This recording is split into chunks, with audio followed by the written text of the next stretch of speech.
Vidéo numéro 50. Quelques objets bizarres. Bonjour à tous.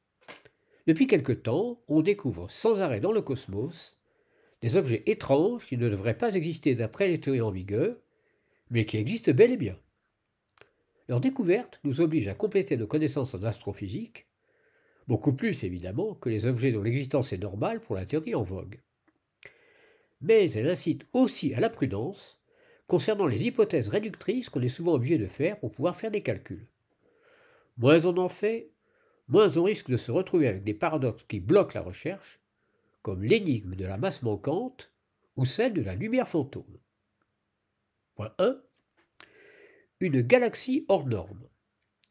Quand on observe les galaxies spirales, on peut se demander si elles ont un sens de rotation privilégié. Mais voyons, me direz-vous, cela n'a pas de sens. Suivant qu'on regarde par-dessous ou par-dessus, le sens s'inverse. Il ne s'agit pas de cela. La question serait plutôt de savoir si la spirale s'enroule ou se déroule. Vera Rubin, qui avait observé beaucoup de galaxies, était évidemment intéressée par la question. Et un jour, par hasard, elle est tombée sur un cas extraordinaire.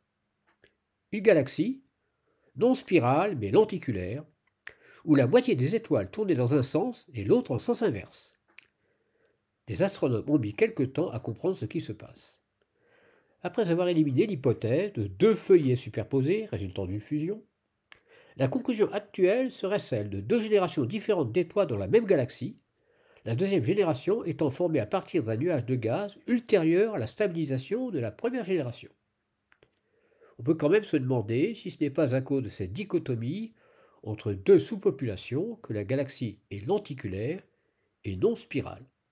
Point 2. Une étoile qui ne devrait pas exister.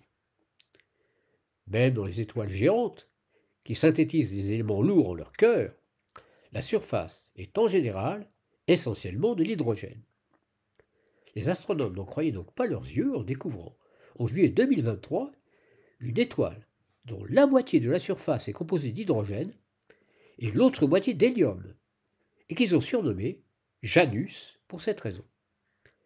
Là encore, cette situation est propice à la réflexion. Il s'agit d'une naine blanche plus petite que la Terre et d'environ une masse solaire, donc des millions de fois plus dense que le Soleil, et dont une partie de l'hélium se retrouve apparemment en surface pour des raisons encore non éclaircies. Une hypothèse avancée actuellement serait un champ magnétique dissymétrique, mais on en est encore au stade des spéculations. Point 3. Une naine blanche qui n'aurait pas dû exister non plus.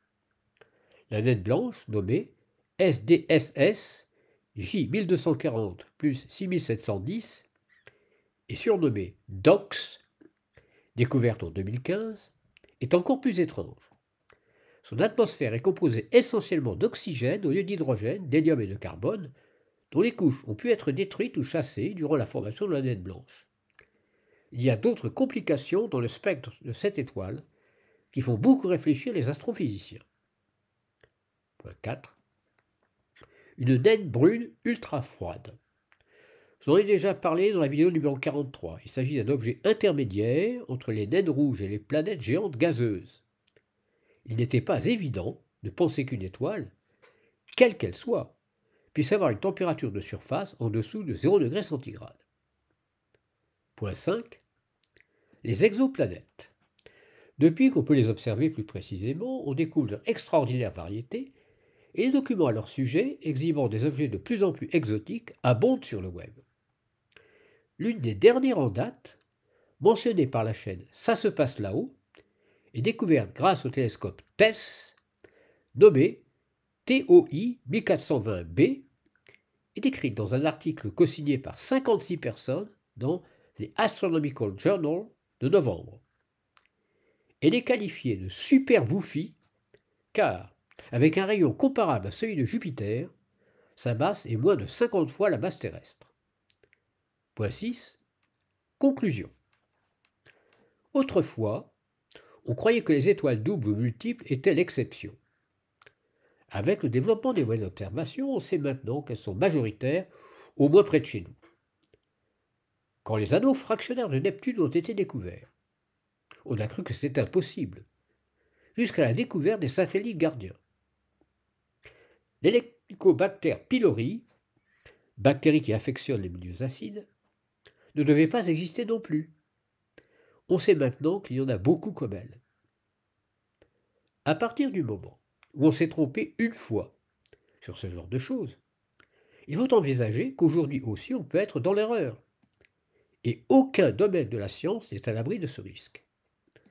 La prudence sera donc toujours à l'ordre du jour en science.